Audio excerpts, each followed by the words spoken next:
Oh please. My mom's voice cracked through the speaker, dripping with disdain. You act like sending a few dollars a week makes you a saint. My father chuckled in the background. Yeah, she thinks she's the family's savior now. $450 isn't a fortune, sweetheart. Don't flatter yourself. Their laughter was the kind that digs under your skin, light, casual, cruel. I remember staring at the half-melted candles on my son's birthday cake, my phone trembling in my hand. That was the moment I realized something had broken, not in them, in me. Hi everyone. My name is Elena Moore, and I was 33 when my family taught me the price of blind love. 4 years, I'd wired them $450 every week, no questions asked. I told myself it was my duty. After all, they'd struggled while raising me. My mother had a bad back, my dad was retired, and my younger brother never held a steady job. I covered groceries, utilities, even their internet bill. I thought I was helping them live comfortably. But that day, my little boy Liam's 5th birthday, they didn't show up. No call. No message. No card. Just silence. When I called to ask if they were coming, Mom's voice came cold as marble. We don't count your family, Elena, she said. We have our own things to do. My throat went dry. Your family? I repeated silently. As if my husband and son didn't exist. As if I was still the teenage girl living under their roof, begging to be seen. Outside, children's laughter carried from the backyard, the sound of balloons brushing against each other. Inside, I felt like something inside me deflated. My husband gave me a small, confused look, the kind that says don't let them ruin today. But they already had. When the call ended, I stared at the phone for a full minute. My reflection stared back from the dark screen, the woman who kept paying for everyone else's comfort except her own. Then, without a word, I opened my banking app. Every account that had their names linked to it. I started shutting down. One by one. 40 minutes later, Dad called back. And this time, he wasn't laughing. The phone lit up again, Dad calling. My thumb hovered over decline, but curiosity won. Elena. His voice exploded through the line. What the hell did you do? I blinked slowly, my tone even. I don't understand what you mean, Dad. He barked, our cards aren't working. The electric bill bounced. Your mother's pharmacy account. Oh, I said softly. I thought you didn't count my family. Silence. Thick, furious silence. Then a growl. Don't you dare play games with me. Games. That's what they thought this was. A daughter cutting ties wasn't a heartbreak, it was an inconvenience. I walked to the window, staring at the backyard where Liam was chasing bubbles, his tiny laughter echoing against the fence. It hurt to breathe. But it hurt worse to remember how many birthdays I'd missed to fix their problems. Dad, I said, voice trembling but calm, I sent you money so you could live comfortably. I didn't realize comfort meant cutting me out. He scoffed. You're being dramatic. Your mother didn't mean that. She said exactly what she meant, I whispered. Then came the line that shattered any remaining illusion. We didn't ask for your help. You owe us. You wouldn't even have that job without us feeding you all those years. My lips parted, but no words came. That sentence, you owe us, had been the quiet chain around my neck for years. Every check, every transfer, every tear I swallowed. I see, I said finally. Then consider your debt paid. And I hung up. The room was quiet except for the hum of the fridge. My hands were shaking, but there was no going back. I opened my laptop, logged into every shared account, insurance, mortgage cosign, utilities, and removed their names. I didn't know what hurt more, the anger in my chest or the relief under it. That night, I didn't sleep. I just stared at the ceiling, realizing freedom doesn't always feel peaceful. Sometimes, it feels like war in silence. By morning, my phone was a storm of missed calls and messages. 18 from Mom. 11 from Dad. Each one angrier than the last. When I finally opened one, her voice note started with a hiss. Do you realize what you've done to us? You embarrassed your own parents over a child's party. You think your little family makes you better than us. Better. That word twisted like a knife. I never wanted to be better, I just wanted to belong. As I brewed my coffee, I heard the faint sound of Liam giggling from his room. My husband, Mark, leaned against the kitchen door frame, watching me. "They're not worth it," he said quietly. I stared into my mug. "Then why does it still hurt like I broke something sacred?" He walked closer, brushed my shoulder. "Because you believed they loved you the same way you loved them." That hit too deep. The doorbell rang at noon. My stomach dropped when I saw through the peephole. Dad. Red-faced, sweating, pacing on my porch like a man ready for battle. When I opened the door, he didn't even say hello. "Turn them back on," he snapped. "Now." "I can't do that," I said. He jabbed a finger toward me. "You don't get to cut us off. You think you're powerful now? You think money makes you free?" I interrupted softly. "Not powerful. Just free." He froze. His mouth opened, then closed again. For the first time, I saw it, not anger. Fear. "I've been taking care of you for years, Dad. Not out of duty, but out of love. And you turned that love into a receipt." He stepped closer, lowering his voice. "You're going to regret this, Elena." "Maybe," I said. "But at least this time, the regret will be mine."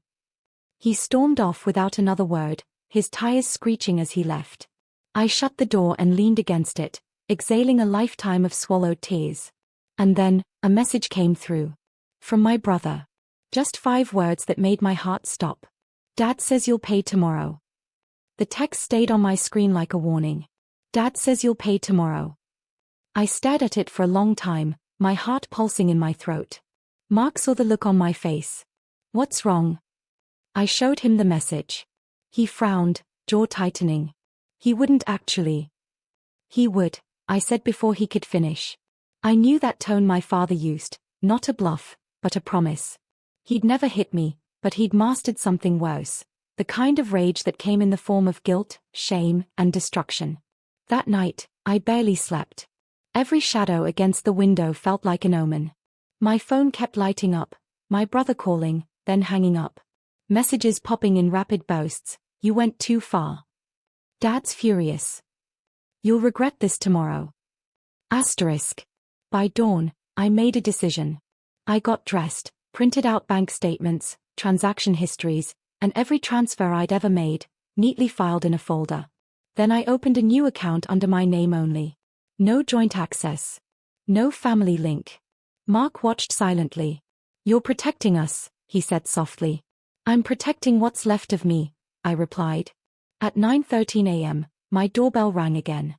Not once, but 5 times, in sharp, angry rhythm. Through the window, I saw my dad's car, and beside it, my brother pacing. I stepped outside, folder in hand. My heart was racing, but my voice didn't shake.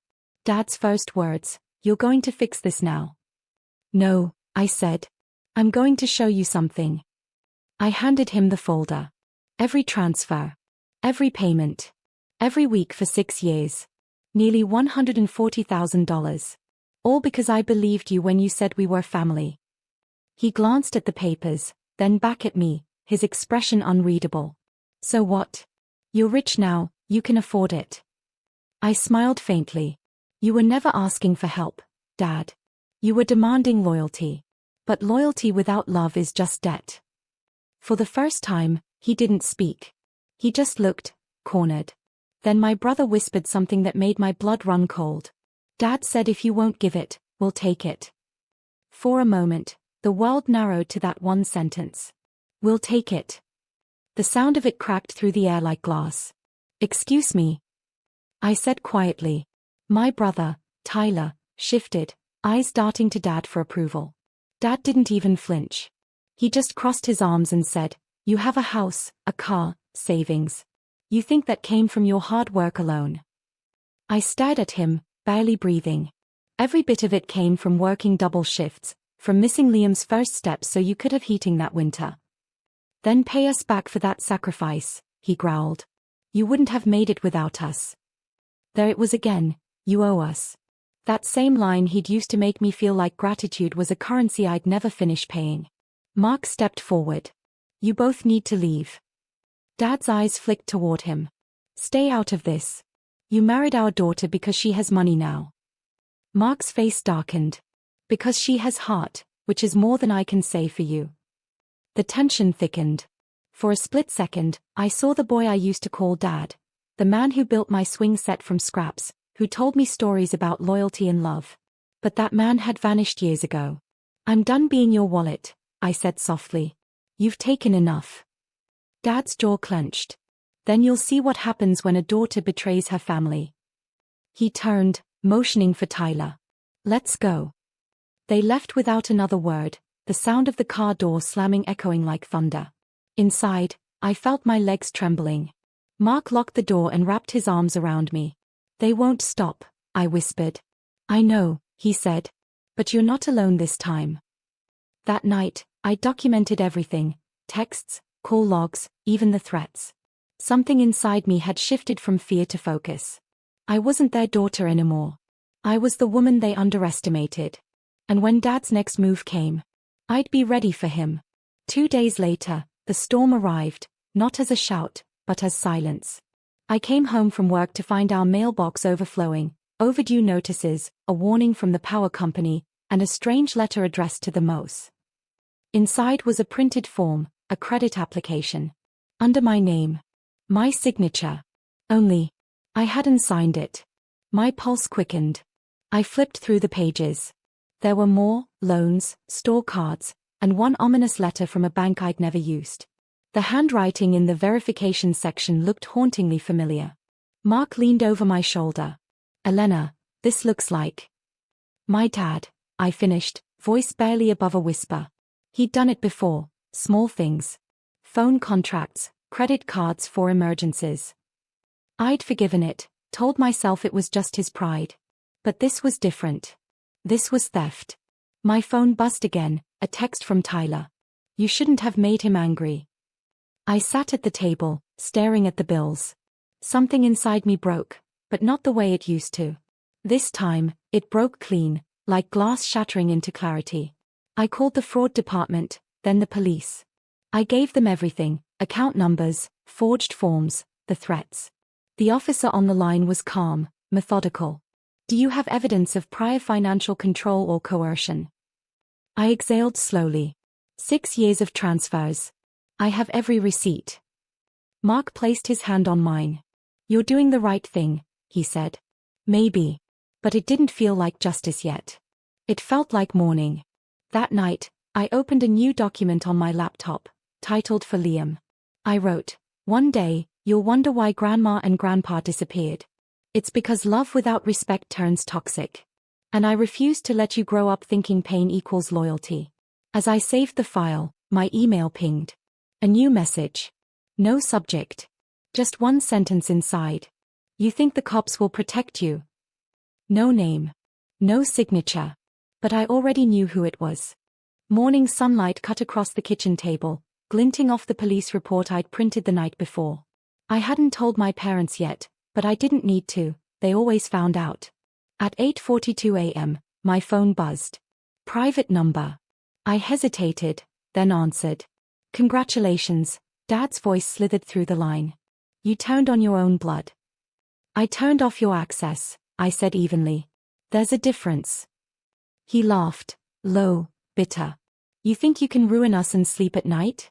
You're the reason your mother's crying right now. Maybe she should have cried when she called my son a stranger, I whispered. The silence that followed wasn't empty. It was sharp, like a held knife. Then he said the words that confirmed everything. You'll regret this when the world sees who you really are. He hung up. I didn't realize my hands were shaking until Mark took the phone away. His bluffing, he said. But I knew better. My father's pride wasn't built to bend, it only broke things around it. By afternoon, the calls shifted from threats to whispers. My aunt messaged me, what's going on? Your dad says you stole from them. Then another, your mom's saying you drained their life savings. It spread fast, their version of the story. And suddenly, I was the villain. The ungrateful daughter who abandoned her parents for money. But I didn't argue. I didn't post a defense. I let their lies run wild, because storms burn themselves out faster when you don't chase them. Instead, I forwarded every message, every accusation, every bank record, to the officer assigned to my case. And one copy, to my parents' lawyer. Mark watched me hit send. You're not just cutting ties anymore, he said softly. I looked at the documents on the screen, my family's names printed beside words like fraud and forgery. No, I replied. I'm closing the circle. That night, for the first time in months, I slept, not peacefully, but with purpose. Because tomorrow, the truth would wake them up instead. The morning arrived quieter than I expected. No calls.